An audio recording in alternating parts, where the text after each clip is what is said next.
have a very, very special interview cooking up for you guys. We've brought them from the depths of their man caves. It's Neo and Import to go on head-to-head right on screen for us and talk it out with some verbal dukage. Oh, it's actually Zihi. Would you look at that? Welcome, the grand reveal. Hey, how good to have you all back on here. So guys, just walk me through real quick. How we feeling? Import, Zihi, welcome. We're feeling good, man. I mean, it's going to be a fun game. Like, I like most of the USA boys, so I think it's just going to be a good match. I think you can expect a lot of cheese from both sides or a lot of funny stuff. So, yeah, let's play hard. Let's have a lot of fun.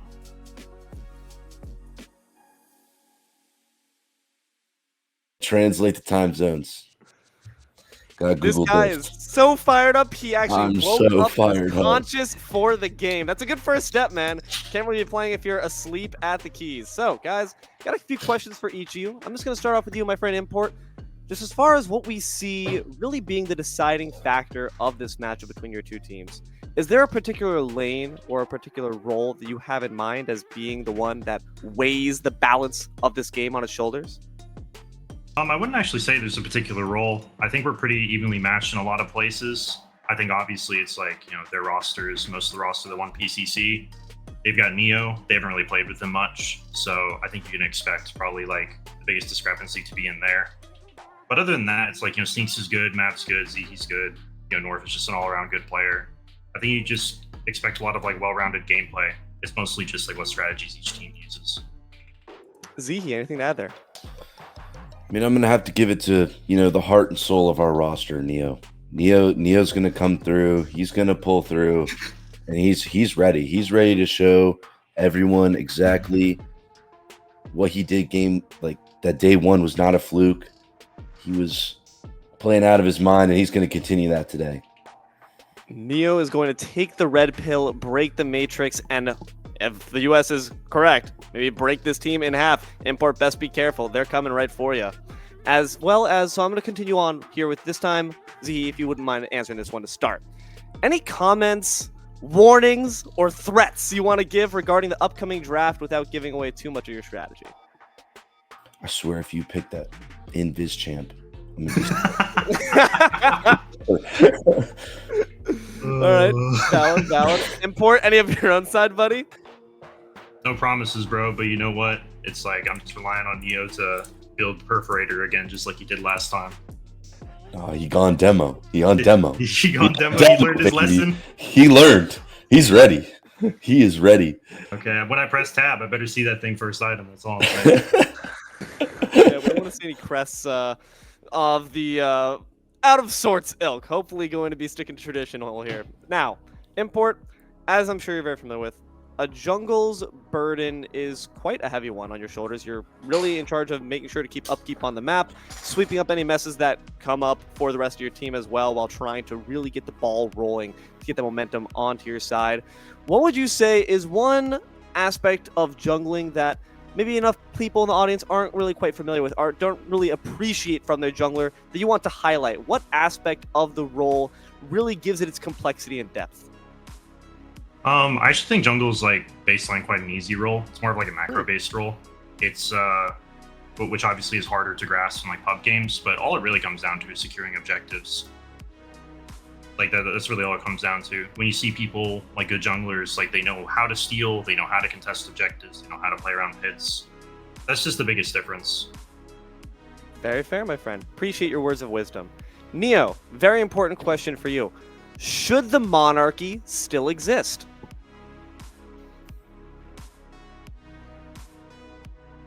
Was that for me? Or is that for Z? Yep, Z, go ahead.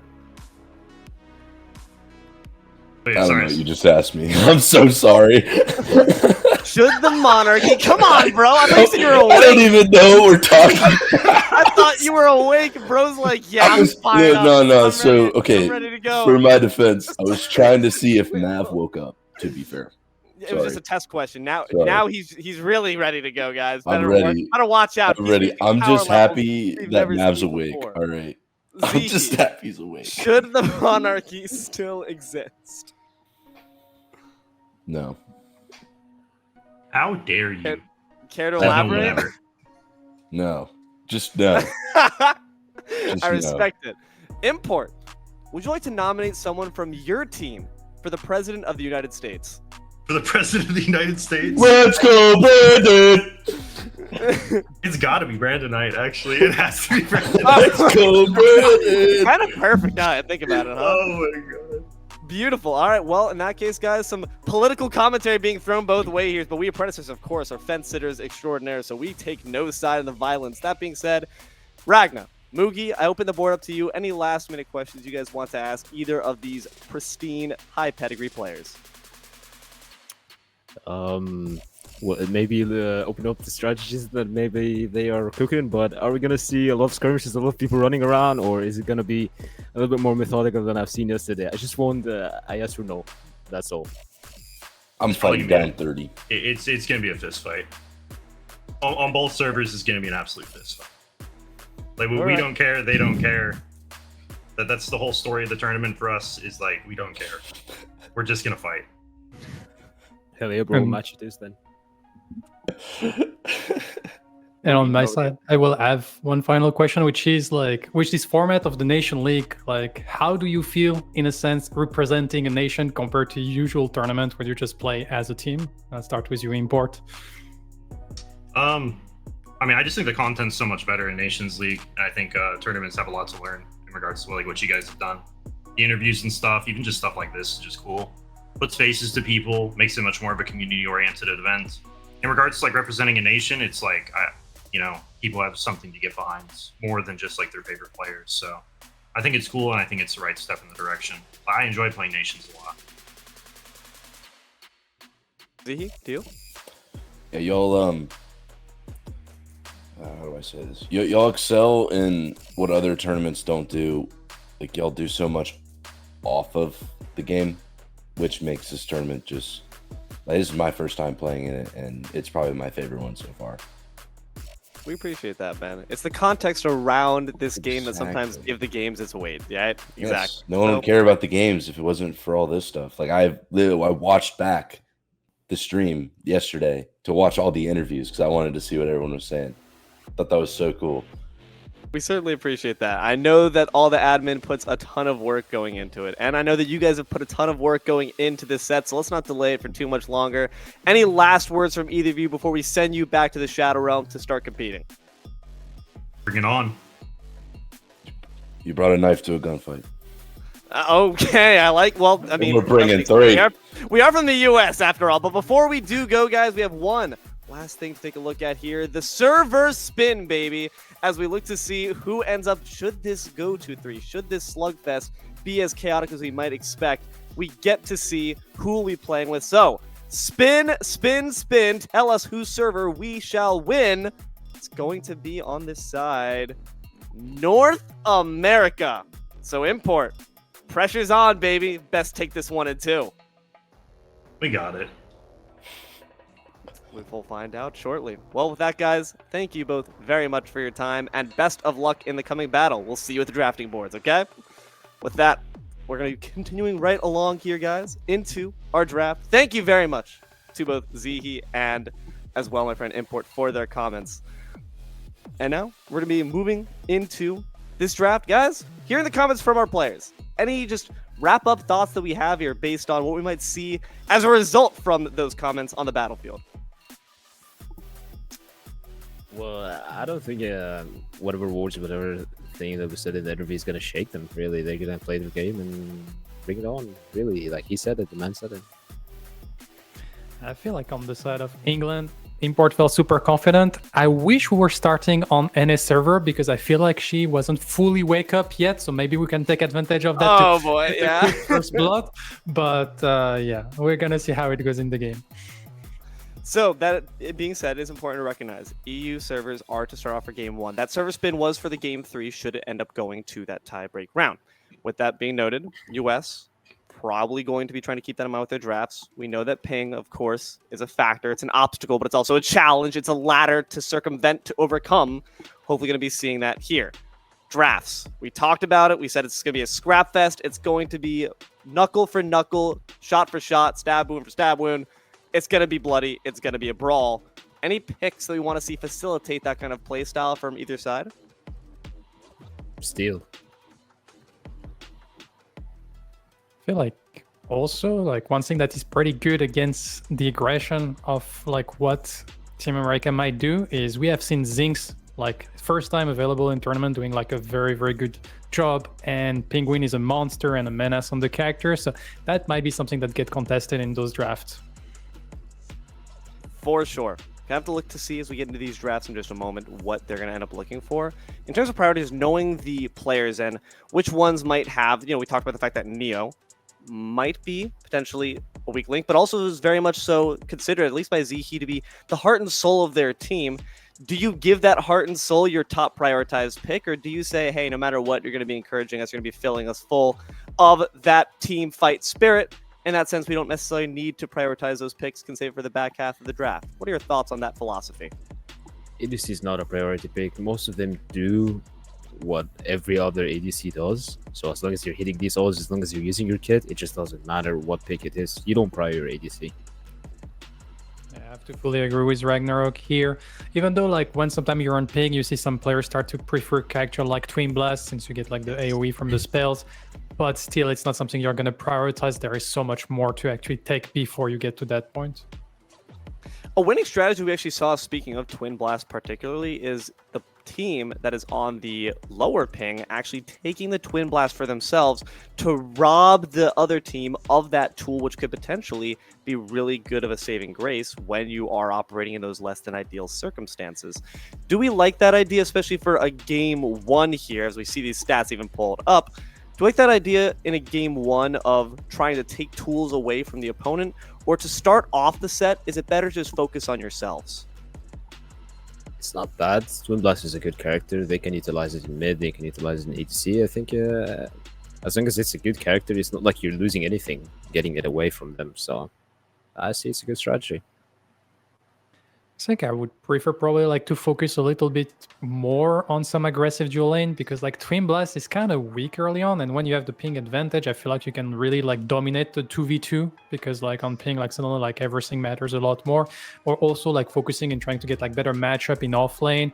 So we know that we'd love to have the rest somewhere. So I feel like there is so much more to prioritize before going into that direction. And I don't feel like England, especially with like if they go for Penguin and 7-1 dual lane, I feel like they don't need really much more to be able to win that dual lane against Team USA of Shi and Neo.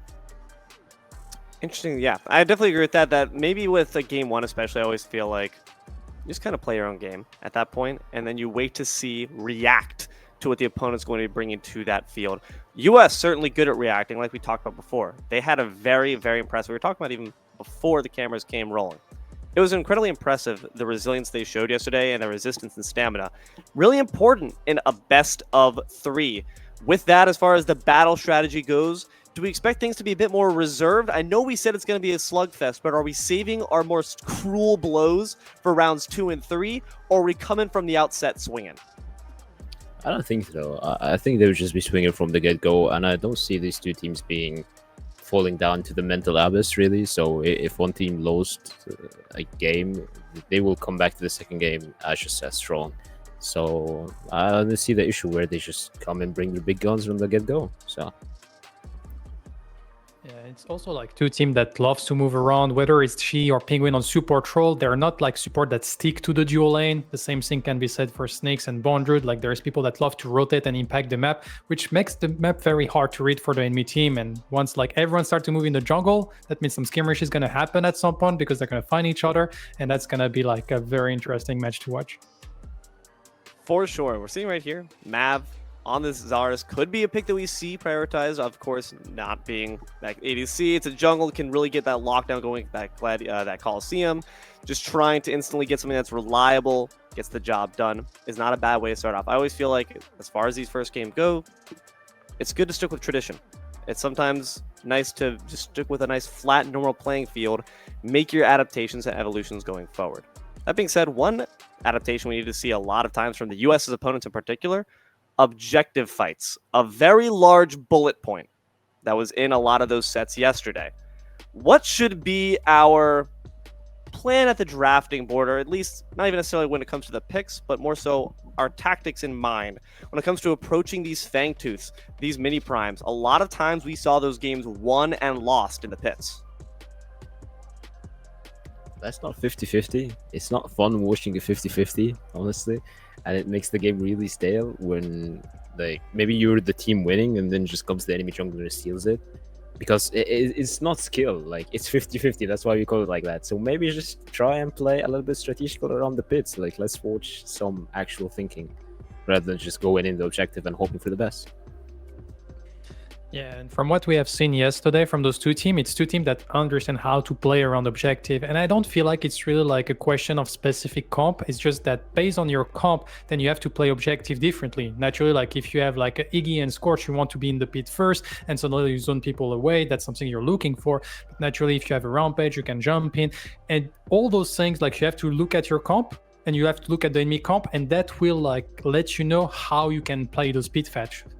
Should we like be slow? Should we try like to force them quickly? Like we have seen Scandinavia trying to go into the pit with a lot of damage with the Iggy plus the Aurora roll. Didn't work like fully well against France, but it's still like there is some strategy, and that really depends on your comp. I feel like any type of comp, some comp are better than other at pit fight, but then you have to understand how to play your comp in those situations. And I definitely saying that those two teams will do that perfectly, which suddenly create this dance around the pit that I found like fascinating. Like you have to find the right moment and trying to find a bridge somewhere. It's just a positional game that is always very interesting to see on the strategical level. Yeah, it's always nice to see the waltzes around that Fangtooth, around any objective really, where it can be a very slow dance. And now we're off to the races here. We're off tap on the way to the US. They got the first ban here. We talked about some very potent picks here. Ragnar, you mentioned the steal. Mugi mentioned that Zinx. We saw her get banned out quite a bit prior. It's not going to be, though. It's going to be the Sevarog instead, a pick that gave the US quite a bit of trouble prior, and now they're making sure they never want to see it again. I mean, Boner does pull it up very nicely, but Zinx on the other side as well. Interesting. I would take the Mugi.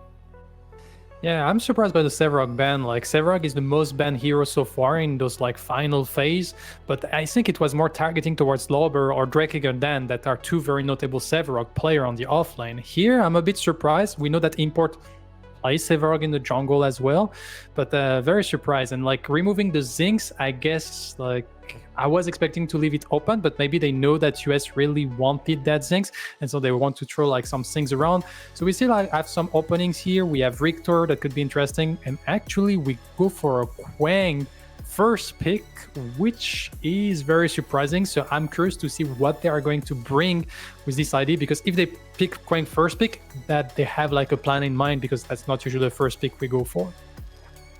Richter going to be locked in right afterwards. Decker for that lockdown as well. England starts off with some heat. They've got their front line established at this point. They're trying to make sure that they're taking tools away from the US while also putting good ones in their pocket. Does this already give us a bit of a glimpse into what England's draft philosophy is, or are they still remaining flexible enough to keep the US guessing? I don't know. I would have to say this is really the US just telling England to like have these picks, please. Like we just first pick Wang, and it's like it's very obvious what's gonna happen. The Richter the Decker is just gonna come through. It's nothing special from England here. Like they just gave them that really. And that's going to be answered with a phase Twin Blast. So we already talked about the Twin Blast. As a reminder, we're on EU ping. So usually Twin Blast is a pick that Carry really loves when they have slightly higher ping. Makes it easier. We do have the phase. Phase into a Decker can be good. The Decker can counter a little bit the phase with the cage, but at the same time, you can also like reposition people and be a little bit aggressive. You get a lot of poke potential that can be annoying. But of course here, the rest is still open, and she was saying like, if you pick that hero with invisibility, and I think we were talking about rest, but maybe we're talking about Kalari, who knows? But yeah, rest on Brandonite, we have seen what it does with the pick. It feels like it never get contesting during teamfight because there is so many priority target on England, and once like Brandonite's still alive at the end of the teamfight, you know it's gonna be a full wipeout, and then you have a 10-2 rest at the end of the game. Countess is the ban there from England in the second wave. Drongo coming from the US. It just feels like because of that Quang pick, they're playing a bit of catch-up almost in a sense. Like Ragnar said, you're giving such potent picks over that have been meta threats for this entire period to England without too much of an issue on this high ping diff. That could be an issue, but it seems like they have confidence. They clearly have a plan in mind, like you said, Mugi. It's just going to matter about their execution in the end of it. Murdoch is their fourth pick. I mean, that's really the only top ADC left since the Dronk is banned, the TB is picked, the Wraith is picked, so we're just going for the Murdoch really stable with the Decker, really good pressure lane. So it's a pretty obvious pick here. Going on for the next pick is going to next picks for the US. What are they looking to round up? The three unusual picks, I would say. I would assume the Kwang is offlane, so they need a jungler and a mid laner. I don't really know how to mesh any two picks along the three that I see right now.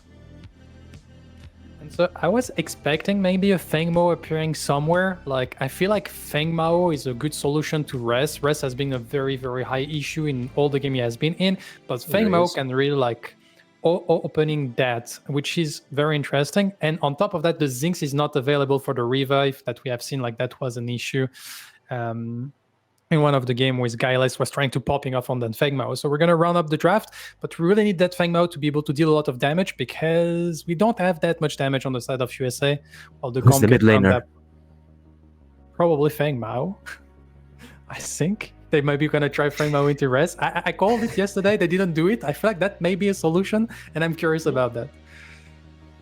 Interesting to find out as Terra is the final lock there for England. Comps are now set. Aurora's an interesting one, especially because a bit less traditional now. She's fallen a bit out of favor with some people, but I think it was Canada who we saw put it to such amazing use yesterday. So really being able to separate, lock down that dive from the Terra. Anyone tries to get your back line, they are now walled off, shut down. Comp for comp, guys. We're all set. The teams are nearly ready and rearing to go. Who do we think's going to win? Why?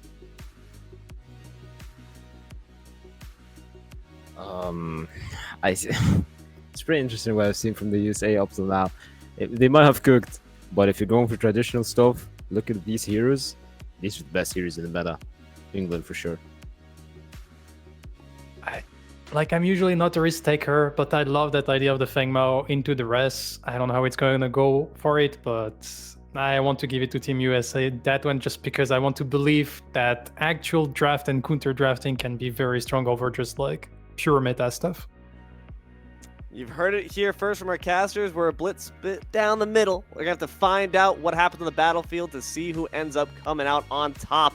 With that, our pro casters, Malix, Ego, bring it on. Gamers, welcome into the semifinals. We got England, we got the USA, and we got two completely different drafts here for you today. Brother, are you excited to get into these games? If I am, I feel like I'm about to go engage in a 3-course meal with a damn good appetizer, which is going to be this game, a follow-up main course, and then to run it up, that is sweet dessert. And looking at this draft, they have spiced the flavors, and I wonder if US has cooked a good meal or they've just overcooked the whole thing.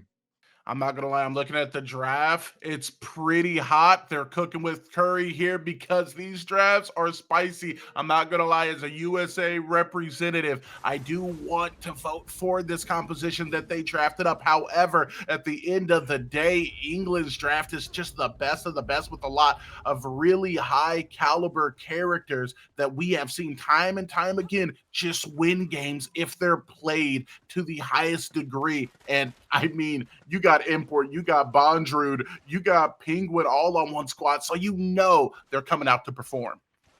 And with this pick, also Richter, with Import on that Richter is going to be one to keep an eye out. He is so predominant with those hooks, and once those hooks connect, it can be devastating for the other team. But on the other side, you have that phase, which can be a good negator towards the Richter. If you get skewered first up, you can always pull out, and or if you get Richter hooked, you can always counteract that hook. So they have a bit of disengagement potential with that. But the rest of the team for the US is they just want to go in, and then they want to go in hard, take out the target, and then get out. So if they can play to that strength, they will have a good time going into this game. I feel like Team US is going to have to catch fire pretty early on because this composition is drafted to look for the smoke. Absolute flames coming out of the Feng Mao pick as predicted from our comrades on the desk, going into mid to counter out this Wraith, quite possibly North. We know he's very capable of playing some weird things, and we know he's very capable of carrying a team, but this definitely was not on my list of things I anticipated, as within the dual lane, we're already going to see a little bit of a fight start to break out. FaZe and Twimbus are not the strongest laner. A Decker and a Marduk just outpokes them early on. Just can go get that hard engaged, especially once you get to level 2. You have that Decker, so you can always catch out. You want to primarily focus that base, because if you focus TB, you can always, if he gets stunned, you can always pull him out. So you want to aim for the support, and then sooner or later the AD carry will fall as well. As we see Brandon Knight just abusing that range, abusing the pressure in that mid lane, just being a nuisance. See, he called out that Wraith pick, and now Brandon Knight has to deliver with it as well. Brandon Knight definitely has to deliver, and it's something I trust he can do. However, once Feng Mao gets that level 2, 3, we may see him looking to close the space using that teleport in order to return some of the aggression that has been set upon him within the earlier instances of this game. I don't expect us to see any team fights here immediately, but between Import as well as Kwong onto the other side, there's definitely going to be some ganks, and I'm wondering, who do you think Malik is going to strike first? I do think it's going to be Import's choice first. With that Rift Flash, you have the opportunity. He's also one of those junglers who looks for those early picks, early ganks once he got for his first full clear. So maybe that can happen, but now we see Mape on that Wanderer. He dodges that tether, so he will just walk out. So not much coming for that, but that's just the personal. Now they have knowledge of the junglers, so they can play around that. Also, Brandon can play a bit more to the left side, avoid that crying altogether. As we see, Import on the left side. It is going to be the Riplash coming out, but a little bit offline onto Z. He is going to relegate Julian Penguin to, instead of applying that pressure, making a rotation to the gold buff and just setting their economy up for the long cone, looking to probably withstand some solid pressure within the duo lane. And I do think Team US there is very aware that Import likes to get active, and as such, they were prepared for it. We could already see FaZe backstepping towards the back end of that tier 1 in order to just create some space in the event that Import did make that rotation. With no picks going out, and also I do no blinks except Neon's blink being taken up this early on, which means if a blink is down, you know someone is going to come to punish that. And with a bolted Wraith in mid lane who can kind of play around with vision, just go in this, and create that illusion I'm ganking when it's not actually a gank, as we see Neon might be caught out. Oh man, it is going to be the Richter Blast Power getting utilized in order to create a little bit of space, but Import is right on the heels. It feels like it is definitively going to be a kill as England claims first blood. A bit of unorthodox play here from CE going as a FaZe, going into that mid lane, especially when his AD carry doesn't have blink, and then Neon just steps up so far, and with Richter just still being around, it's a free gank for him, and they just pick it up, they play it slow, they use that cage to buy time, and then they can just secure the kill, give it over to, I think it was Murdoch. So now the ADC is starting to roll and have the tempo on the map, and with that, England is taking the lead. Yeah, the heart of Team USA there does get struck down first. They're going to have to do a little bit of a bounce back, but first blood is not the defining factor of the early game, as we are going to now see that Fangtooth is going to come up. We can see Mav as well as Penguin doing a little bit of a dance around the river, but the jungle buff ultimately is going to go into the pockets of Mav. And another jungle buff goes into the pockets of Import. So both junglers getting one for each other, and now the dual lane is just coming back together with both support returning to the lane. But on that dual lane, as we see, Sun near her might have an engaged, but no. But North on the rotation though, coming off the backside here, Malik. It is going to be Julie, who's pretty low, looking to burn the blink. It is going to be a blink in exchange though, as North closes the distance and strikes back, evening up the kills 1-1. that is what you don't want to see if you're the English team here. You don't want to give over kills, especially not to Feng Mao, because Feng Mao can run away with the game. He is pretty strong and he snowballs really hard. And if you play in the mid lane, you have a lot more play options than you do on the off lane. You're not as locked in. So getting that first kill is really detrimental for him. And that might just be the snowball and the opening they need to just take over this game as well. But on the other side, we have the Tara, we have the Aurora. Tara is a pretty good pick into Aurora, can negate all the Cs that she brings. but Aurora shines later on in the game. That wall can be such a decisive factor in those team fights and just take over the whole map by just locking out the right target or just getting that perfect engage on the back line and just slowing them down enough for your team to catch up.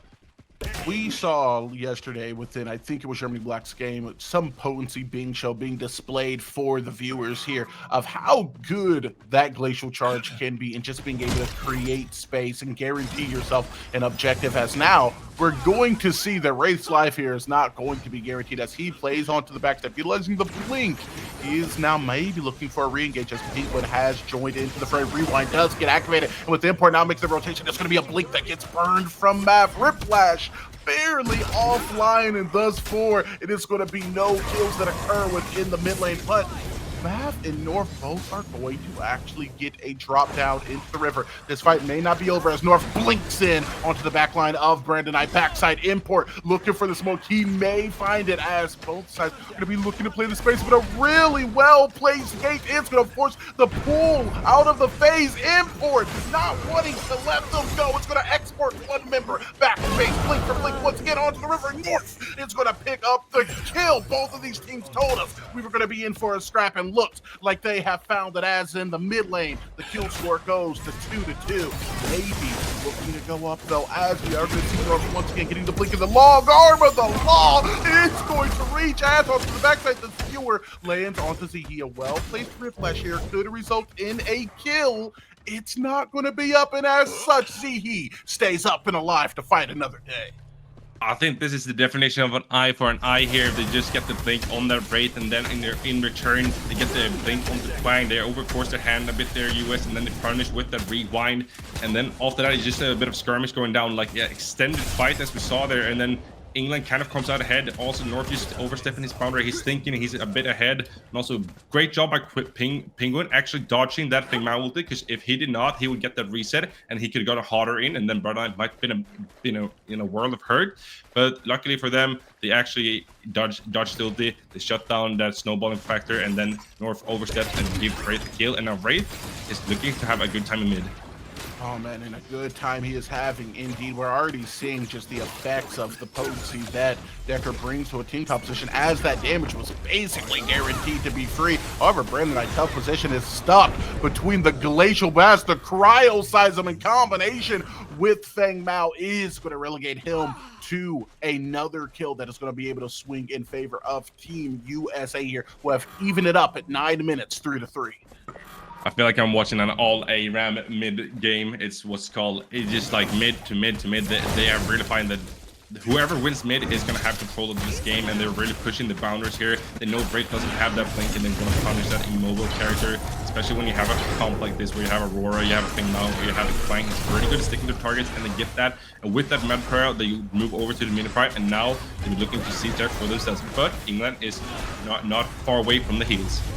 Bondrude is going to be present here and able to survive out a surplus of that damage, maybe setting North up for an early grave as he looks to get away and is going to be forced to utilize the blink to do so. We do ultimately see an objective trade as it's going to be England who picks up the first Fangtooth, and the mini prime goes in favor of Team USA. Zihi, though, with a bit of a lazy back, is going to be forced to use those gravity boots in conjunction with the phase beam in order to force the space of Import, who's just looking for a pick.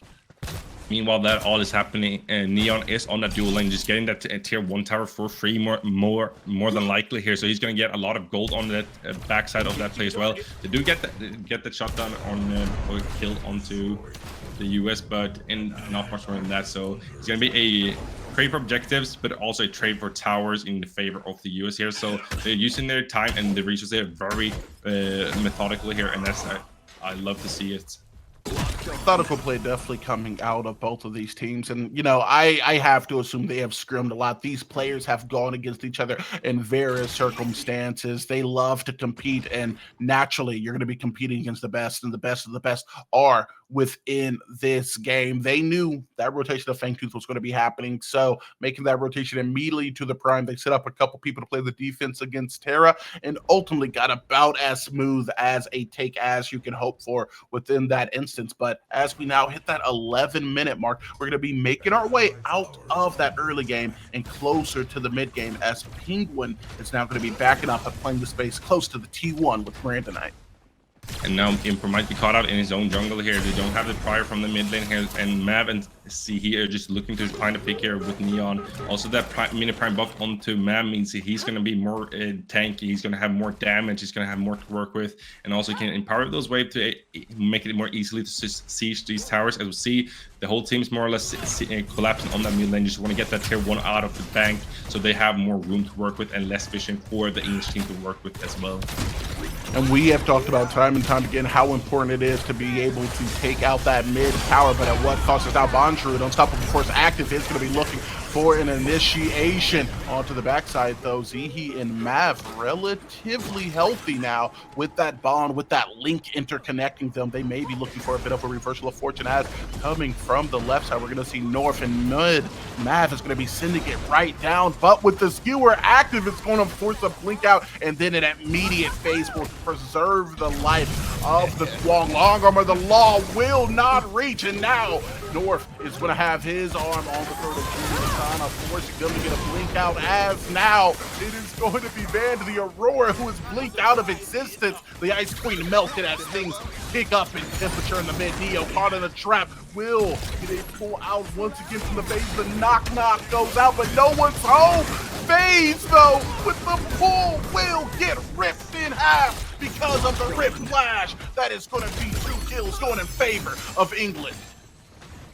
2 kills going in favor. Also, Fingmao there missing the execute on Bondrewd means he lives and he doesn't get the reset, and then he just automatically caught out in a bad position there in between the towers of England and also the players, and then he just ends up being taken down. North not able to find the success with that ulti. Gotta just start teaming those up if you want to have the impact you want with the Fengmao. But however, they got 2 blinks from the side of England and then was on those carries. So right now they have the opportunity to try to play for it. But we've seen like kind of how these team comps want to play out. We have one who wants to play this kind of front to back, you know, like safe play style, while the other one just want to go in, looking for those angles, looking to just catch them out, force all the resources. And so far it's kind of leaning towards England, but might just be because the engage from US has not really been on point as of yet.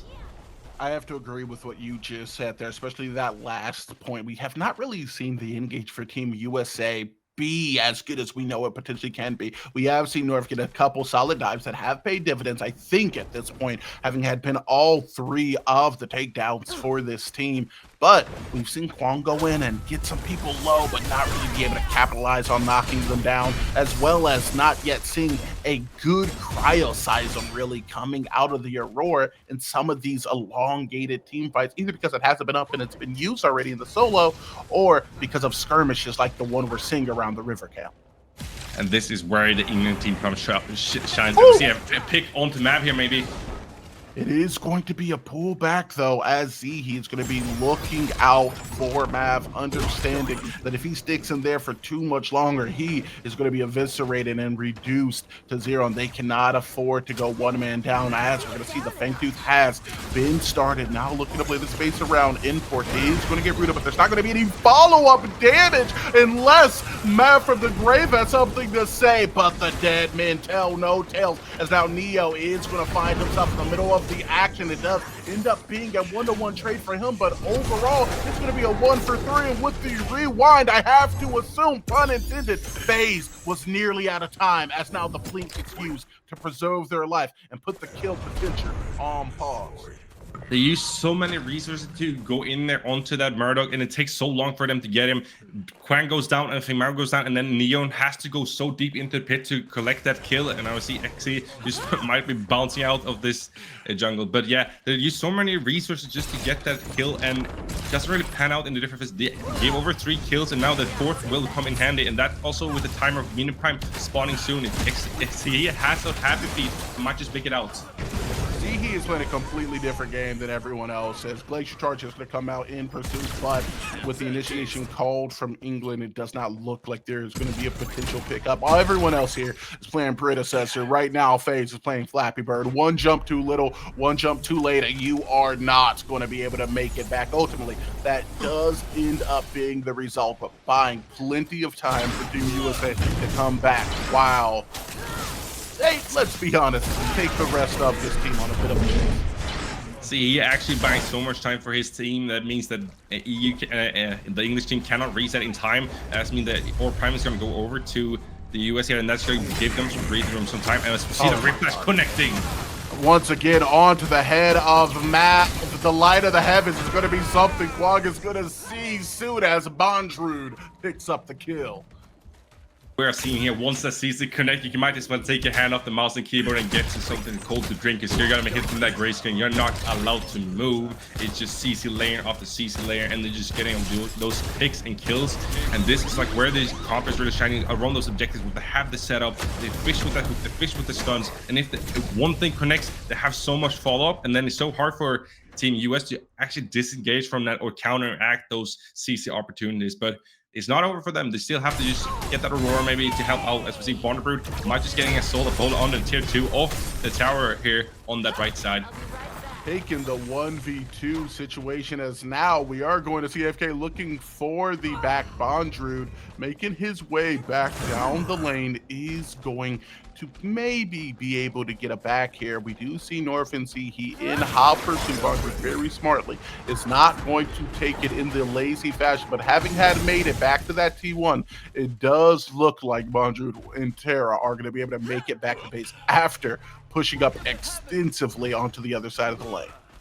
Also, one thing to note before from the previous fight was that England got that second Frankfurt, which means this third Frankfurt that is coming up is going to be so important for the US to deny. Otherwise, you're going to be going up against a monster. They have the front line to work with, and Neon might just be caught out here from import here.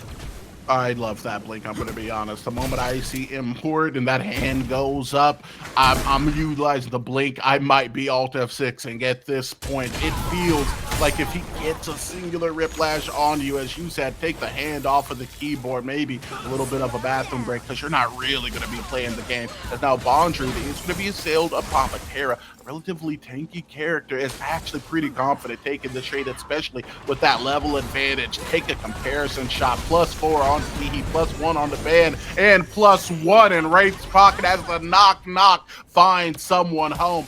Rewind, having had been utilized, will look for the reset, but not be able to find one. Absorb is going to get the blast power used, but fall directly into the hands of Brandon Knight, who says night to 2 members as he collects a double.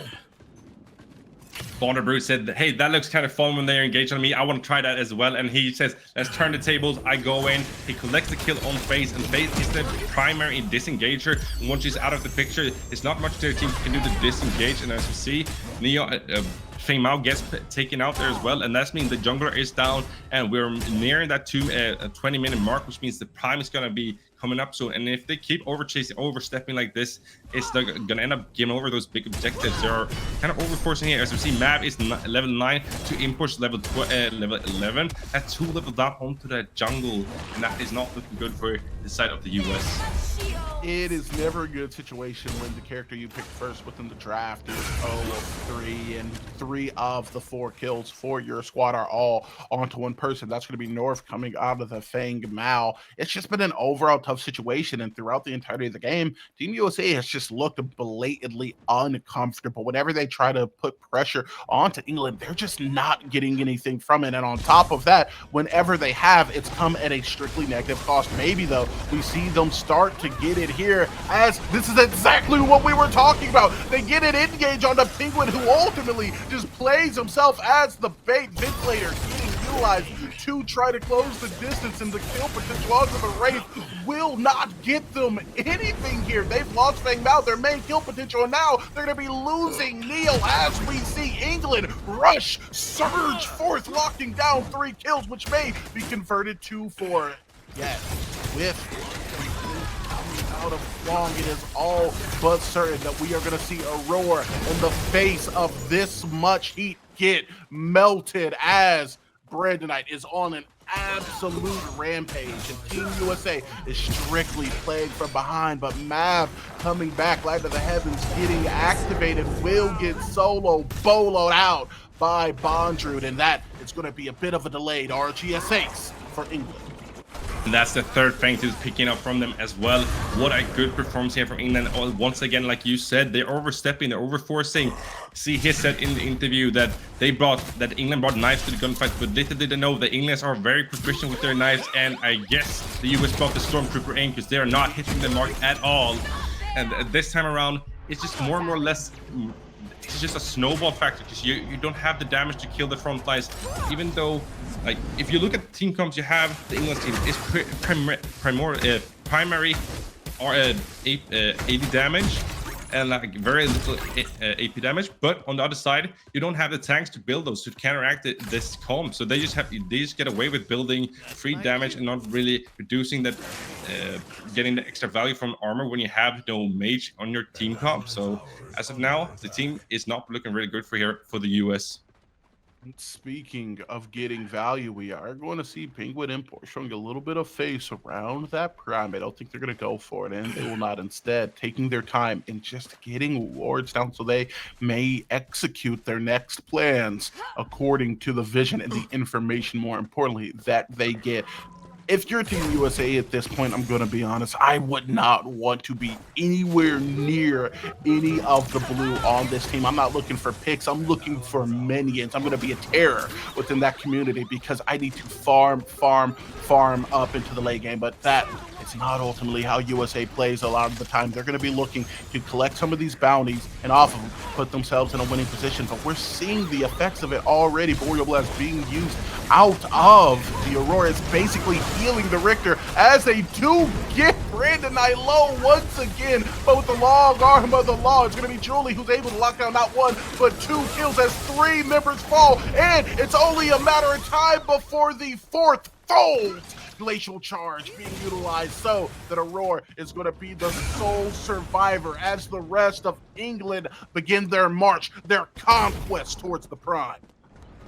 Import is really sticking his neck out for Brandonite, just flashing in to get the skewer to save him. He really wanted to take that bullet for his president. He said in an interview, if anyone's going to be president on his team, it's going to be Brandonite, and he has been showing up so hard. He was so focused this early game from the US team, and yet he's 6-1 and 11. He's had such a good, phenomenal performance here, and he's really just a great player with this Wraith. He's just been predominant, and he's not really being catch out. He has great position, as you can see from that one death that he has as a Wraith that has been so focused in this game. But we cannot undermine that support that comes in from both Penguin and what's called Import from on the Richter. Like, they have hit in those seasons, being clutch with that rotation as well, just making sure that their carries can live and just dish out as much damage as possible.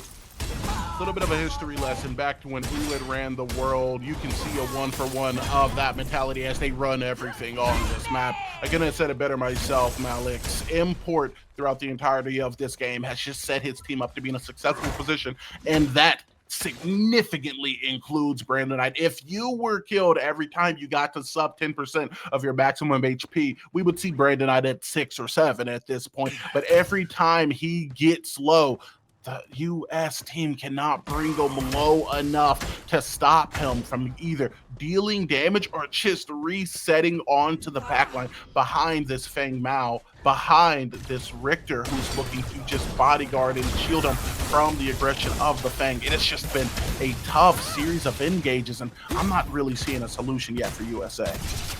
Solution is in the picks. As we see Wraith here on his own, he doesn't have his team with him here. If they can get a pick here, they can slow down the siege, but Wraith is playing cautious, he's playing slow, he's just letting his team put pressure on mid and that off lane, and he can just safely, they're playing with the waves. They are so methodical with these plays out here. They don't want to overstep, they don't want to over risk, they know where they are, they know how to play this slow and steady, wins the race, and that's what they're playing for.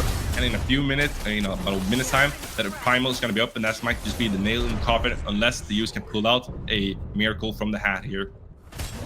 It is going to require a miracle. As Slow and Steady wins the race slowly. Bondrew chunks away at the crumbling glacier that is Aurora, now being sent to that death screen for another 36 seconds at this juncture. And with them down, that's going to be a lot of pressure that just is able to freely transition over onto that right in-hit ball. Now within the mid lane, we see Mav once again looking for a possible engage, but surrounded by the opposition. I have a question, brother. What are we doing here? As now he's going to be caught out for the rest of his team despite the face pull, and surely will be relegated to the gray screen. Maybe thirsty for a kill. Kwong was naturally the generous gents in England sent him the fountain to parch that thirst. Brother, they are just getting picked off one by one, and now we have a siege onto the core that is shot 50%, 30% backline gate does come up, but it is not going to be enough to prevent Team England from taking game one. What a showing from England. It looked pretty good there for the US. They had a bit of momentum. They got the towers. They had those first ore primes as well, but then they started falling short on these engages. They didn't really get up the kill, and as a result, you see we see where we end up, and that is not where you want to be if you're the US. But this was on EU ping, so maybe if you go to any ping, there might be a different story. We all know that ping is a factor, and it might just be the excuse that the US need to get out of this one. That was a difficult one from beginning to end. And we did see some glimmers of hope, especially coming out of that counter pick of Feng Mao into the Wraith within the early inclinations of the game. But if you allow England, if you like Import, Bondrew to get comfortable and execute and do what they want with the game plan they came into this match with, then that's going to spell disaster every single time. It is going to have to be the US who wins out in this next game in order to force the game 3, or we may see England take this into if we don't see some changes coming out of the US. At the end of the day, guys, you are tuned in the nations, and it is going to be interesting, and it is going to be something you're not going to want to miss as we send it back to desk. Thank you very much there. Dapper duo over there. Ego and Malix looking good, feeling good, sounding good too. So was England, man. I mean, Mugi, we had some vision for them. There was a good plan. Unfortunately, execution maybe a bit off the mark. Guys, walk me through what happened in this game. Well, perfect execution from England. USA just couldn't deal with it. That's all. The Feng Mao, interesting, but just couldn't do what it wanted to do because of the Decker. Too much peel for these guys. Yeah, I think it was interesting. A lot of focus in the mid lane to the point that at 12 minutes, we were like with 10 player in the mid lane. So that was like pretty impressive. And if we look simply at the scoreline and how the match has gone, it feels like a complete stomp for England toward USA. But at the same time, I feel like it was on the little things because USA were always there to be there for the fight. And all of the time there was like maybe Brandon surviving with 1 HP a little bit too long, Julie Latina surviving with 1 HP a little bit too long. And so it's those little moments at that level create like those huge snowball spike. But they were trying to do the right thing. Maybe like slight execution wasn't perfect. And of course, like the peeling of Team England was like stellar. But I feel like it's actually much closer than what the scoreline tells us. Yeah, I mean, it's sometimes you say it's a game of protect the president. Here it was a game of predict the president, and by God, they won. Import says it's Brandon. Brandon, you have my fealty. I think that we all deserve to just kind of bow down there, respect the plays, respect the survivability as well. When you invest so many resources on one player and you just can't get that kill, not only is it unfortunate just tactically, it's also tilting. And we know that US, they have mental fortitude, but this match has history behind it. This is the Boston Massacre. The question is, will the US respond and create the rise and revolution that we've come to know from them in the past? Only one way to find out, guys. Game 2 coming at you in just a bit. Don't go anywhere. We'll be right back after the break. Hello, everyone, and welcome back to Predecessor Nations League 2. We just heard the shot heard around the world as England takes that game 1 up against the colonies. US trying to stand up, find 13 reasons why they can win this series. I'm Dilo, joined here by Ragnarok, joined here by Mugiwawa, joined here by Little B Almighty Eye in the Sky, joined here by you sitting and watching at home. Thanks for that. Guys, getting into game 2 here, Hard loss there for the US, but nothing we haven't seen before that they can't come back from. How are we feeling going into the second round? Well, I think the mental is still intact. I don't think that they have players that might be mental weak, except maybe the offlaner. I've heard that behind the scenes, but I think they're still gonna be coming in with their ping now. They're gonna give us their game, and we'll see if England would it only be a ping fluke, or is it gonna be actually still they're gonna bring their game and win it. Yeah, and US is no stranger to that state. That's how they were to yesterday against Germany Gold. Like, they lose the first one and then they win the next two on their server. But you mentioned the offlane Ragnarok, and I think it's actually very important here. I feel like they had some good ideas in that first match, but like the Terra into Aura, like Bondroid absolutely ate alive completely Sneaks, and then that made, like, on top of like already the problem of the 2 carries, on top of that you had the Terra that was so big, almost getting the tier 2 tower super early, giving a huge influx of gold everywhere. So maybe what they're trying to do could work better thanks to the NA server ping, but also maybe they should look for a better matchup for Sneaks in the offlane, because it didn't work out in the first game. Yeah, I mean, looking at the draft philosophies, we look to get into the draft right now. Quang was their first pick. Do we feel like, we talked about as well how that was unconventional? It was a bit out of the box. Should we maybe have kept that in the box in the closet? Yeah, no first fake one. No.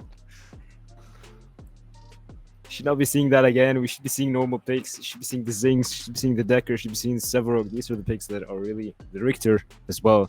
These are the picks that are worth banning, worth picking first. And as we say that, we already see the Severog again, and the Zings again. Will they do the mistake of the Kwang, or will they actually pick the Richter? They pick the Richter. Nice. So it's interesting that US decided to get the first ban, first pick. Once again, they consider that it's like the better solution, it seems here. But they decided to shift a little bit things around. And this time we're going to get the Richter out. I think why they didn't select the Richter in the previous game is I feel like Richter on ping is a very different beast. Because if you miss your skewer by 0.5 seconds, suddenly like the team fight is lost. Hitting Replash on ping is much harder because it becomes more like a reactive game on the enemy team than yourself predicting. And so we're actually going to get like basically the same 3 pick, but just like this time we have Richter on US and Quang is going to be selected on the side of Team England. And this Quang, once again, can be like either on offlane or in jungle. There is like some flexibility here. Yeah, it's Freaky Friday, or I guess Spooky Sunday, with the way these picks are being switched up. And it's going to be a Narbash. Hey, that's new. Again, guys, something that's been brought out of the box. Drongo out from the ban side now on the picks here for the US. Ragnar asking the same question as, Long Arm of the Law comes right back here for England. Is Narbash going to be a pick that should stay in the closet, or are we happy that it's time to shine? I'm not sure if this is Narber support into the Decker. The Murdoch is such a hard lane to play against, but if you make it to the late game, Norbesh is the late game pick, that is for sure. But pairing it up with the Drongo, the pick that gives you pressure, maybe it evens it up a bit, but it doesn't let really the Drongo do what he wants to do normally, I would say. Yeah, here definitely Taker Murdoch lane should have the pressure overall. Both characters can clear the wave, so that should give like priority when it comes to getting the early Fangtus. But at the same time, we don't know where this Richter is going to go. Can go in the off lane, has been very strong, can be in the jungle. And if you go in the jungle, like that thunk on the Narbash, when you get pressure, suddenly you get the thunk, the Richter appear from the fog wall, get the replash, and suddenly this lane like get killed. So that could be like very interesting. We're gonna go for the contest ban. That was like the same ban as the first match. England not changing their approach. While we're gonna ban the Terra. This time we don't want Bondroid on the Terra. We want to actually like target a little bit more that offlane matchup that we're talking about, and forcing like either the Zarus being picked. And so that's gonna be either the Zarus in offlane or jungle. Those two pick can be changed depending on what's gonna be the offlane on the side of USA. I always like flexibility, especially late in the draft. It's hard to develop. It's hard to keep them guessing. Twin Blast locked here for the US. Not high ping, obviously, in this case. They're on NA servers, but they just feel confident in that pick. It's nice to run the same thing twice. You have that comfortability. You have a bit of momentum behind your sails. But given how it performed in that last game with Neo, do we expect that this should be something to look out for? Or do we think maybe this is just a bit too much of relying on what we know, and we should be striving to push ourselves from our comfort zones? Not really. This is a mid lane TB for sure. Like we've seen this yesterday. This is gonna go for North probably. Um, it's good. It can AFK, it can farm, it can do whatever it wants. And again, that we were seeing this. They're just going for this late game, right? Norbesh, 2 EDCs, and the steal. This is the comp. This is the comp for the USA that you just want to go for this late game and win it. If this goes to late game, USA should have it. Yeah, definitely like big scaling, but at the same time, we have like double like carry pick against a very good wombo combo with Zarus jumping in or the Quang getting a tether that is followed up by the damage from the Argus and the long arm of Dole from the Murdoch. So definitely like this comp can like sustain team fight. They have a lot of peel, but if they get surprised in 1 second, their 2 carry can disappear and then they cannot fight any team fight anymore. Of course, execution is very important on the side of England, and naturally, like it's slightly harder to execute when you have a little bit more ping than when you're on comfort on your own server. This point, guys, comps are locked in. Just game plan for game plan. Let's not talk about who we favor just yet, but US, what does an ideal team fight look like for them? A prolonged team fight, really. So their game plan, I would say they want to play this Zarus cage, hopefully without anybody dying, disengaging out of the Zarus cage and then going back in. But if the England team can get a kill or 2 in this Zarus cage, the team fight is over. If they cannot get kills in the Zarus cage, they probably lose. This is the game plan here. Yeah, I fully agree with Ragnarok. It's really like we try to stall on the side of US team fight, and if we manage to stall without dying, it's GG. And at the same time, also we look at stalling the game overall because I think the scaling on the side of US is much better. And so it's really the pressure is on Team England to actually like dominate with like kind of this early mid game comp. And if they don't, then suddenly like it makes the situation very hard to play. It's interesting that there's that kit dump kind of, we press all of our buttons and we hope for the best versus we're looking to try to go into the grind here, which again makes sense for Team US. They're scrappy. They love to be in the thick of the fight and they want that fight to last forever. England are trying to put a close to that quickly and they're trying to put a close to this set quickly as well. We heard Import at the interview say, we feel comfortable taking this in 2. We don't want to see it go to a 3rd game on NA ping. If you're England here, who do you think is your target? Who's the one person you need to put a big, fat, red X on to take home the gold and take US out? It's definitely the carriers, probably the TB more than the Drongo. But it's definitely the carriers. I'm not going to look into kill the Richter. I'm not looking to kill the Steel. But maybe, just maybe, if I can pick out the Norbesh with the Decker, with the Quang, that probably opens up the window here in the team fight. Yeah, I feel like here you focus on the mid lane. You have like many stuns with the Decker rotation, Argus stun, the Zarus probably in the jungle, even Quang works. But you can also target a little bit dual lane. Narbash Drongo actually can die very fast with what they have, so but probably you ignore offlane most of the time. What is something we can't ignore is the fact that England are coming off some comfort picks here that they've taken in round 1 as well. Twin Blast, yes, is still there for the US, but it's in a different role. Whereas Decker and Murdoch, we fought the long arm of the law, and the law won. Will it happen again? Only one way to find out. Dapper Duo, Ego, and Malix, take it away. Gamers, we are back. Thank you so much, D-Lo, for sending it on the high note. Brother, we got a game 2 against rivals. International level beef will potentially be settled here if England can close it out in a 2-0 Malix. Are you ready for this game, man?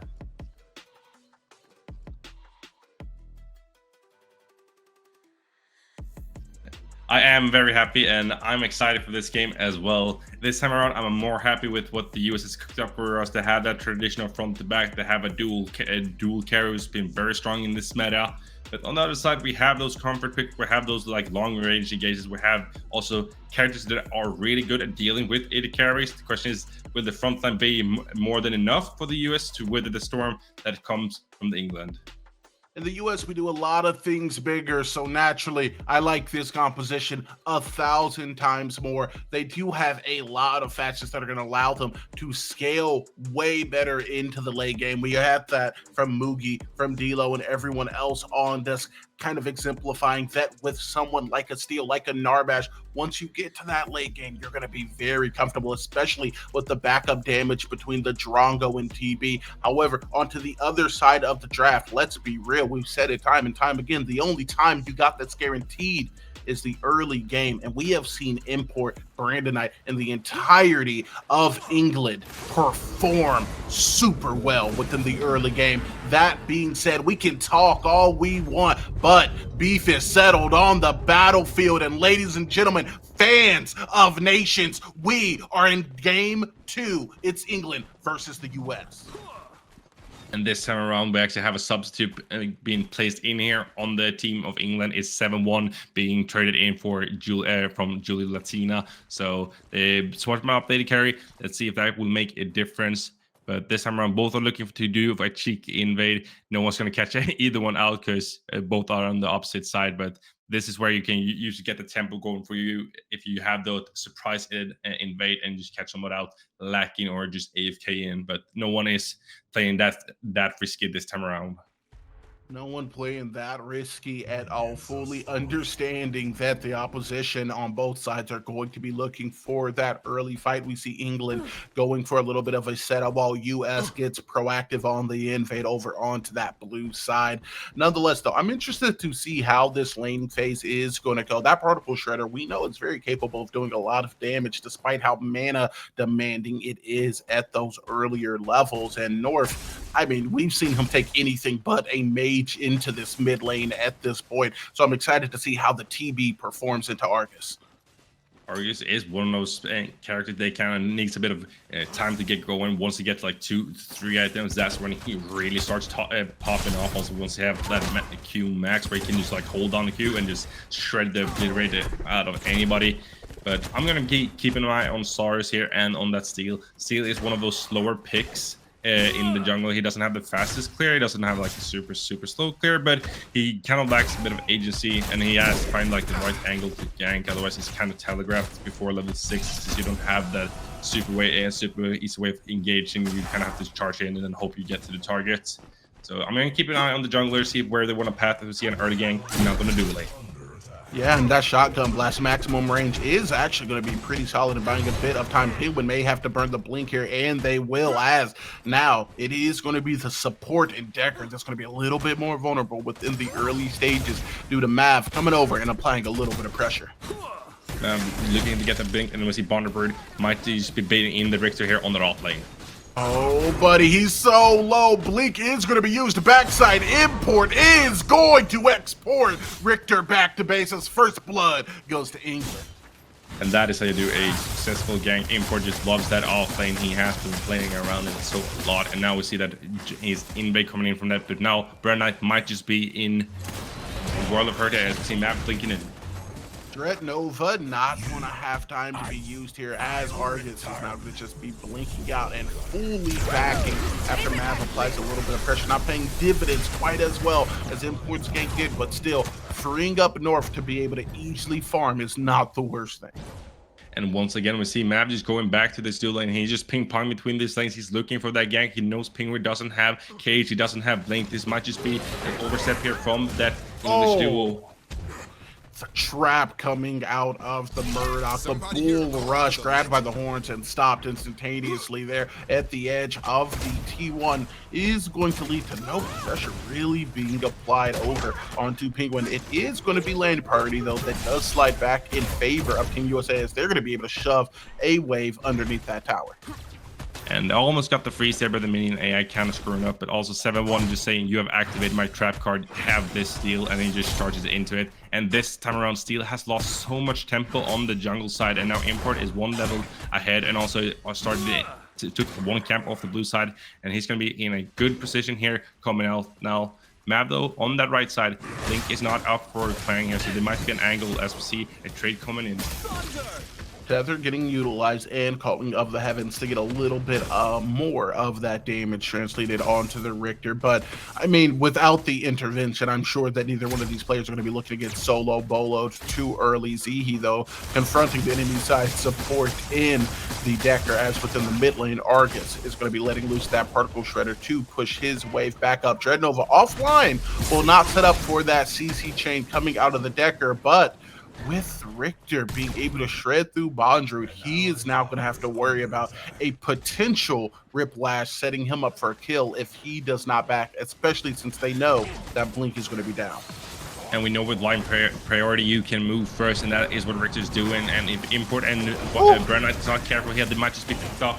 But Import is just going to walk out with a sliver of HP. Oh, the Blink! North is in hot pursuit, and the grenade is going to be able to get it, as we're going to see a little bit of a tale of the times, a repeat, if you will, of last game. It's going to be Import who strikes first, but followed up, it'll be North who strikes back, as the combat doesn't seem like it's going to end here. Mav playing the space around Bondrewd, who's going to be looking for the invade. Instead, it's going to be utilizing that blast flower to create a little bit of space, as now Mav and North are going to be getting a disengage onto potentially this Argus, who is oh so very low. Dash forward, a couple shots translated through, but Import, the cavalry, has arrived, and North is trying to depart as quickly as he can. That may require leaving Mav alone, though, as he finds himself in a tough position. That full rush gonna have to come off, pull down, try to preserve his life, as it's all over now, as he is not going to be able to save the life of his carry. Wow,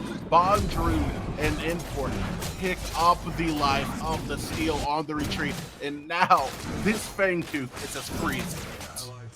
The US has the right idea that they get the pick onto Import, try to invade, get a bit of resource on going onto the map, but they're kind of overextending their hand, and then once Import is back, is their death times are so short, he just goes straight to mid, he just wants that blood back, and he gets it, and with those kills that they pick up, they get the first Fangtooth of the game. And this is kind of how the last game started. They overchased the US, and they end up giving over too many kills and giving over the objectives. And once you have that Fangtooth start stacking for you, when you are the ones that are on a clock, you are happy as you can be.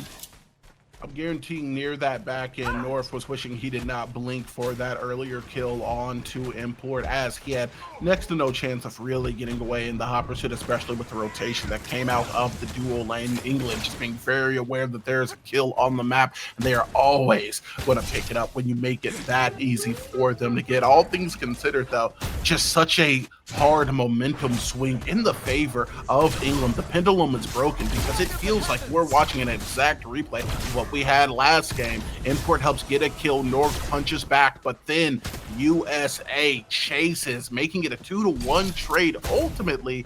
But with Fangtooth also going down, it has put England in just a superior position within this game too.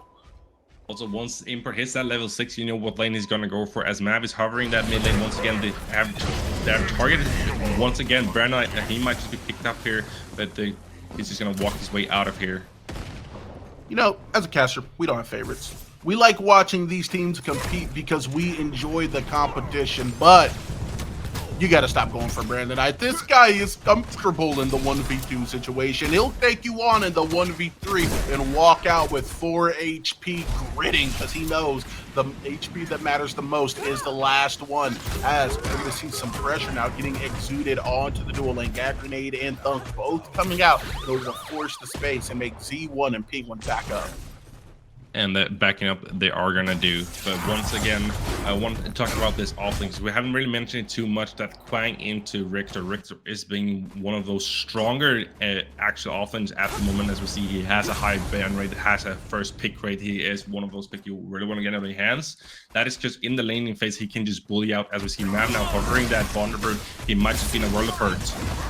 Bull Rush is going to be utilized, not necessarily needed though, as the Skewer is going to come through, and all of the potential chase down that Steel has was already used in the initial engage. Stacking their CC maybe a little bit unnecessarily there is going to give the Kwong an easy way out, and this has kind of been what we've seen all game, right? USA tries to do something, they kind of get close, but then they fail. They need to start capitalizing and executing on that last 10% threshold, which it looks like they're going to be able to do as Bondrewd falls within the solo lane. They're really targeted Bondrewd now. After getting that blink, also in the first engage, Steel doesn't use his ulti, so he has that for the second re-engage, and once Quang's blink is out, he has less tools to get away, and then they punish that back. So good pickup from their part. That's exactly the tempo play you want, and having Richter unlocked from that off lane is scary, as we see Neon might be engaged here by Import. barely making it out of the Coliseum, as the aggression of Import on the Zara's pick has been just very conducive to getting kills or getting objectives or getting people out of lane. All three of those options, it's multiple choice and every answer is right. Now, though, North may be looking to get a little bit of get back, as Import is going to very quickly make his way out of lane. As within the dual lane, we see Penguin just tanking on Neo, as well as Zihi, and potentially setting up a rotation from Import. But there's a generalized gathering around the Fangtooth pit, and it feels like a fight could break out any moment. Shield Bash coming out of Mav is going to be able to land the stun, but outside of that, it looks like the teams are both looking for a disengage.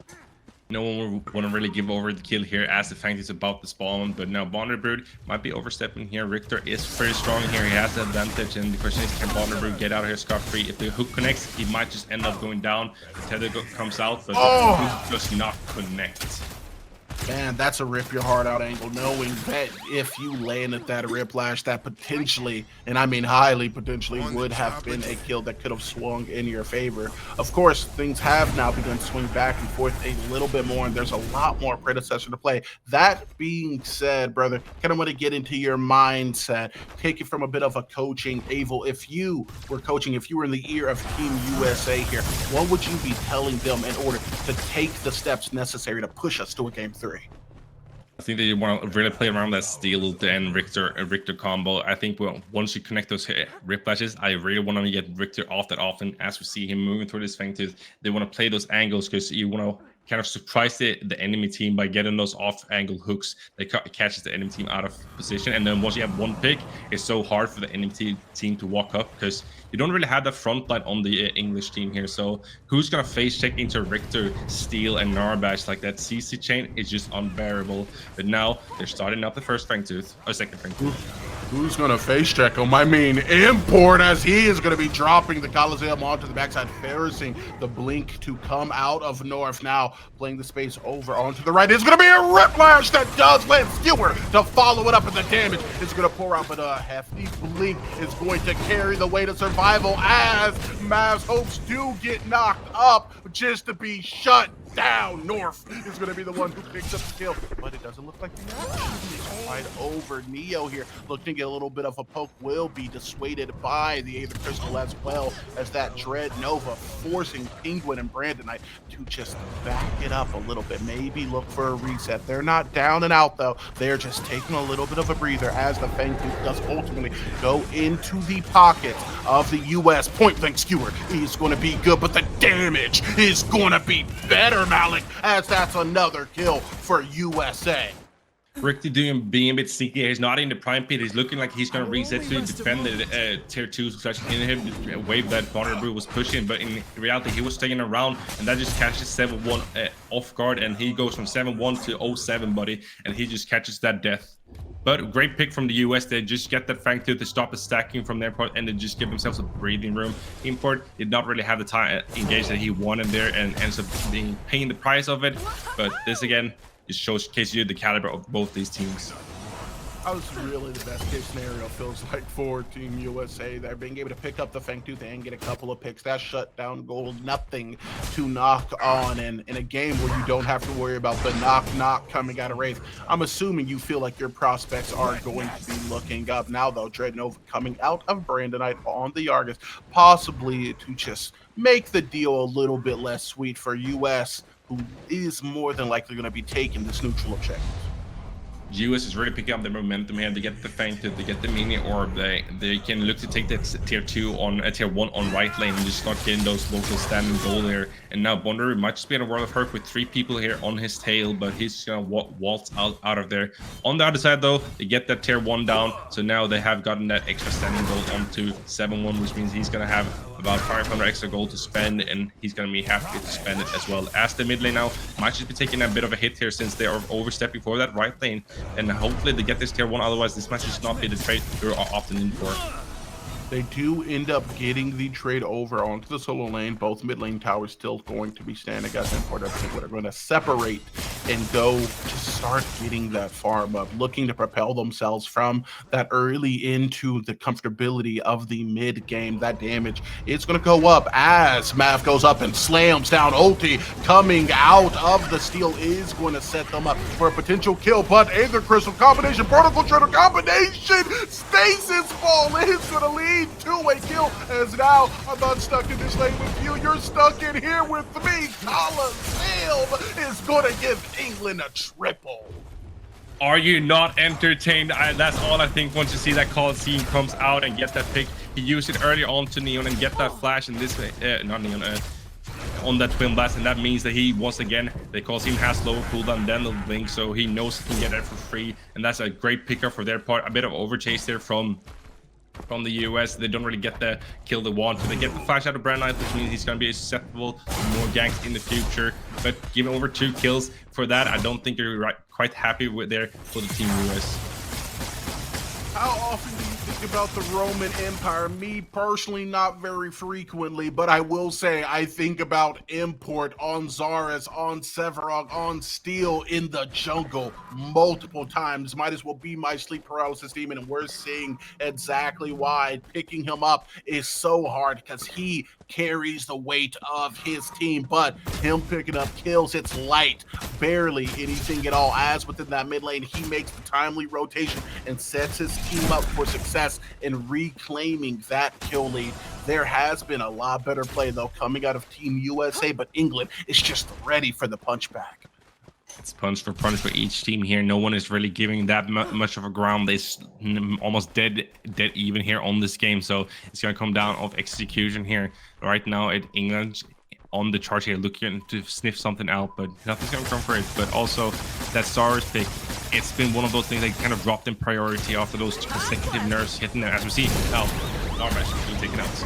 Oh my god. I mean, what can you say about that? That is exactly what you want out of a Decker pick. That Stasis Ball ever to set up basically free damage, and with that long range Shred Nova into the Coliseum, Mav is going to be forced to use that ulti as a disengage tool.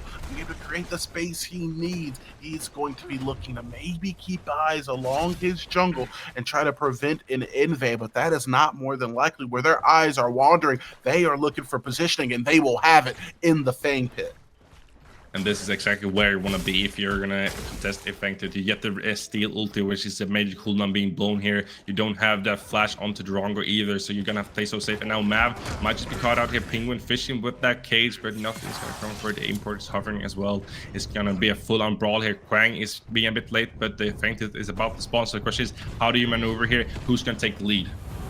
It has to be Mav, right? But he needs his team to be able to follow him up. Narbash, where are the healings coming from? It looks like we're seeing a Bing Bang Boom getting channeled from over onto the left side, but the fight is going to be over on the right on Richter. It is going to be the Skewer that comes out, but Penguin is going to be able to make it out. Sihi will not make it, however, as he's going to be picked up by the carry. Now playing the space onto the backside. It is going to be Mav. Shield Bash comes through, but they cast a very powerful spell, and Bullet coming out of the Murdoch helps secure the kill. Bonchers, though, will be the one who collects the gold. 7-1 is going to reset and back up alongside Penguin and Import, who are also very low, but not dead. And that's all that matters. I really like the restriction there from Team England not going for that feint, even though they got the pick, even though they forced enemy out there. They're just realizing we are low in resources, we gotta reset, and that is something a lot of teams get fumble on. They think like, okay, we have the pick, we have to go now, but they're not letting the nerves get to them. They're playing their time, and Wonderfruit holding the Richter here means that he cannot reset before this fight is about to start. So that might just be the feinted going over to them, because US, they can't really contest this one without the Richter here, so what could they do? That is the question. Technically, they could. That's it. They really shouldn't. Zihi, brother, what are you doing here? This is not your swamp in the CC combo. It's going to eradicate, eviscerate, obliterate at the hands of the Argus, who absolutely sends two members back to base, expedited shipping like Amazon, and he's not done. Particle Shredder's gonna shred through your tanks. Somebody get Brandonite and put a leash on him, because he got that dog in him. You do get the dog in him. And one thing I did not know was that Penguins were the apex predator. That he just finds the 2 kills, the Rift Walker there, just clump them up together, get that ulti as well on top of them. Means the CC chain and team is just there to follow that particle shredder. Just deletes them off the map, and that's the thing that's going over to them. That's the kills going over there. They have the gold lead now. That is the tempo going over to the English, and the US are kind of left fumbling the bag here, but they still have that strong team comp. They still have that steal. They have the Richter. They have a Narbash to facilitate. So it's not a doom and gloom for them just yet. They just have to be a bit more cohesive with their plays here. One thing that I feel like has not been talked about, a little bit of an unsung hero, is the Animal Planet angle that we're just looking at. One Penguin is setting up 5 Eagles for failure, brother. The CC impact that Decker has had throughout the entirety of this game cannot be misinterpreted. It has been a main and sole conduit for all of these team fights just going so well. It's been 3 damage throughout the farming phase, and just gathering everyone up and CC locking them down or limiting the space they can traverse around these objectives, as we just saw in the Fang booth, in the Fangtooth pit, just makes it so incredibly easy for Argus, for Zars to get those big Coliseums, and for Murdoch to free cast a very powerful spell. It's called Bullet, and it is efficient, as now that Dread Nova Aether Crystal combination gate to limit the space is going to just burst down Math and force him to utilize Blink. That is just how you want to play this combo. You find those Decker stuns, you find those Argus stuns, and then your team just goes and import with that blast cone, just jumping on Math. He was not expecting it, and that's the blink down for a steal, which can be detrimental. Steals might sometimes need that blink to engage an enemy to get on that backline, to find those big engages they are looking for. So him not having those resources for this prime, that might just be a target for the English here. Might just be the crutch that they were not needed. And right now, speaking of crutches, USA, they're wobbling through, hoping to make it to a finish line that seems to be approaching ever so closely, due to England outrunning them and shoving them into that second place spot, at least within this matchup. But it's not over yet. The big lady hasn't finished singing her song, but with Mav utilizing that ult once again as a disengaged tool due to being caught out, it feels like it could be approaching those so closely. Dread Nova is going to come out. Coliseum is going to come down, and following it is going to be ZE, who isn't him, in the face of Import, who is on the hunt. CC, good damage, better. Bondrew gets a kill onto Neo. What a play coming out from the English boys here. They're really looking to take this one home. They want to bring it back. And with that Sarge ulti in the end there, he just cuts off the enemy team from actually rotating or moving in, because it's just an awkward angle and just blocks them out from walking in. That is also the power of that ulti, just creating that zone space for his team so that US cannot not engage or counter engage here. So they just have to give it over. And also Map overstepping, being where he shouldn't be and being caught out. That means that Overprime goes over to the side of the English, and now they are in the driving seat looking to see this game for the taken. Normally, I would say that we need to look at a way for the opposite team, the team that is surely behind, to get back in that driver's seat. But at this instance, I'm looking for a way for them to get back into the car, Alex. They have been firmly shut into the trunk, and right now, England is just looking to pull out with this game, and they are not slowing down for anything. And anyone that gets in their way, kind of looking like a speed bump. See, he may be caught out here again. The damage is going to be pretty good, but the CC lockdown and space control of the Aether Crystal Particle Shredder is going to be great, as the Psionic Obliterator does the second word to the HP bars of another 2. That's going to be Drongo and Narbash down. I'm not sure if everyone caught that, but that stays spawn. But now we see Map going in here. He's going for that import. Import is low, but it does go out. That means that he's going to have to hide around the corner now. Map trapped inside the pit here. There's both going down for both sides here. Richter here to make the hero play, but the question is, can he make it happen? He's going to have to be forced out as the Riftwalk comes in, and now North might be in a bit of a world of hurt. He is going to be locked away as the Blast Flower has been taken, and it will force him to use his blink in order to get out. But while all this has been happening, Bondrew has taken the right side inhibitor, and with that lane shoving, with their jungler down. It looks like Bondrewd as well as the rest of this squad, Import, C1, Penguin, are going to be walking into the Primal Fangtooth. It all started with just like Narbis trying to get vision, trying to get information for his team, overstepping, then he got caught out, and then on a miraculous stun there from Decker, bouncing off the back wall, hitting Neon, which means he was taken out, and now they just looking to maybe pick out the Richter here. The pick they may very well get. Particle Shredder is going to be good. North may be looking to follow him up, but I'm going to be real. Your steal isn't looking like the name. Brothers Soft Full Rush, though, is going to be utilized. And with the Crash Bang Boom being channeled, this could potentially be a turnaround for Team USA. Can you hear it? Freedom very well may reign as never mind. It's raining on their parade. Bullets fall from the sky, making it a 3-1 trade, but the Argus is going to be down. Sadly, 4 of your teammates are as well, and Mav, it's not looking good for you as it's going to be a blink coming out from Bondrewd, and as Steel drops from the oak, he's dropped 6 feet deep into the grave. That's going to be an RGS ace here in Nations. That is the ace they were looking for, and with that, they have the minions, they have the climb, they have the death timers, they have an open core here. The thing is, how will they close it? Will they do anything fashionable, or are they just gonna end it up nice and quickly here? Just well, all around, well played from the English team.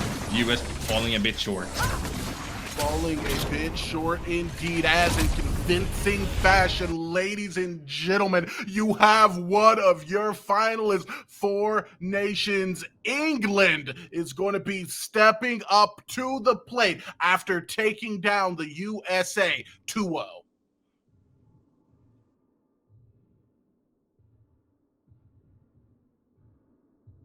And with that, I gotta say, what a performance from the English team here. They just had a clean showing, and this is why they were in the last final. This is why they're gunning for the title this time. They are pulling no stops. They're not showing any weaknesses. It was looking a bit dicey there in the beginning. They're in like towards that mid game. They weren't really getting the ball going, but once that ball was rolling for them, they just took it over. 100%. I mean, they were basically playing games with them for the entirety of the game. They got a couple early picks, pretty solid. We expected it coming out of Import, but then seeing North kind of overextend, making one of the earlier trades a 2-for-1, just set them in motion. And they were like a locomotive. They were not going to stop until they got to their destination. Truly, though, thank you to Team USA for coming out and competing. Nations is not what it could be without all of these fantastic teams, all of these fantastic high caliber predecessor players. We're always happy to have you, and maybe you'll get them next time. That being said, though, England is going to be moving on. It's been Ego, it's been Malix, and we're going to be sending it back to the desk.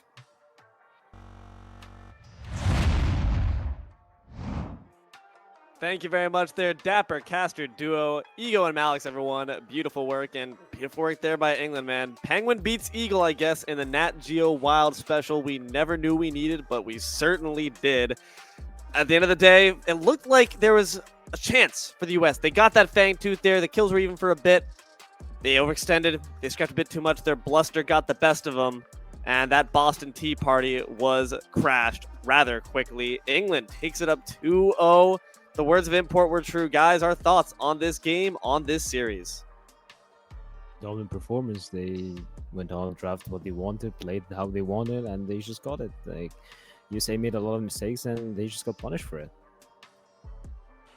Yeah, I was impressed by the level of England. To be fair, if you have to face England in the final now, I would be a little bit scared because they showed dominance. But yeah, overall, I feel like USA didn't really play to their draft while England played completely to their draft. I think USA should have like slowed down the game instead of trying to fight. But I guess it's in the DNA. They cannot like fight. Like, I cannot stop it, and it's not what was the correct play. And we see that Narbash not being able to soar because he was getting picked up at the beginning of every fight. And yeah, in the end, England just played a perfect game, and they just got the entry for the final. Now that Narbash was bangers and mash. Dude got eaten up like beans on toast. Unfortunately, just couldn't quite get these unconventional picks working. I like the moxie. I like the gumption. US kept scrapping up till the end, but unfortunately, this timeline, the revolution has died. England, congratulations. You put up a beautiful fight. You're moving on to the finals. And we're going to find out what happens with our next semifinalist. Coming up next, Canada versus France. Will history repeat itself once again, or will we see the timeline here shifted a second time? Find out after the break.